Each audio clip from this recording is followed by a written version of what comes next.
Pratite najnovije vijesti iz Crne Gore i svijeta. Predsjednik Palestine Mahmud Abbas boravi u dvodnevnoj zvaničnoj posjeti Srbiji gdje se danas susreo s predsjednikom te zemlje Tomislavom Nikolićem. Javna ustanova za smještaj, rehabilitaciju i resocijalizaciju korisnika psihoaktivnih supstanci Podgorica, Uprava policije, Internacionalna policijska asocijacija, Ministarstvo prosvjete i NVO4 Life u susret Međunarodnom danu borbe protiv droge 26. Rekonstrukcija dionice na putu Cetinje-Budva kod mjesta Markovići koju izvodi Bemax privodi se kraju.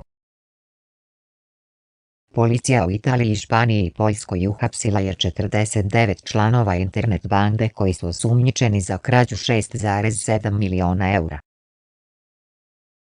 Crnogorska opozicija treba da pronađe model kako da izvrši pritisak na vlast da se počne primjenjivati izborno zakonodavstvo, a ne treba isključiti ni bojkot parlamenta, ocijenio je funkcioner građanskog pokreta URAD Ritan Bazović.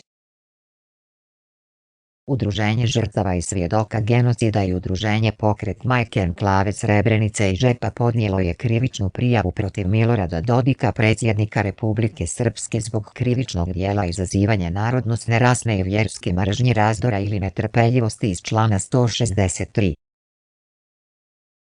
Predsjednik Palestine Mahmud Abbas boravi u dvodnevnoj zvaničnoj posjeti Srbiji gdje se danas susreo s predsjednikom Tomislavom Nikolićem.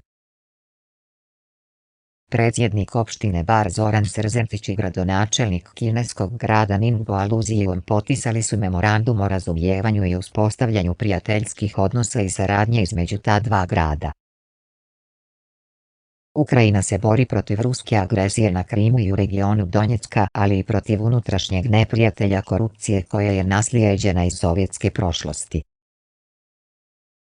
Podgorička policija mora ozbiljno da povede računa o stanju bezbjednosti u glavnom gradu, a pojedno u Zagoriću, bloku 5 i na Zabijelu, ocijenjeno je iz Pokreta za promjene PZP.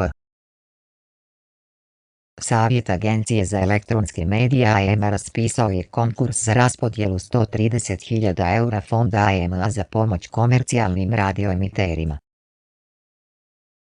Članice EU najvjerovatnije neće tokom juna postići saglasnost u smještaju 40.000 azilanata, što znači da ta odluka neće biti donesena prije septembra, izjavili su evropski izvori.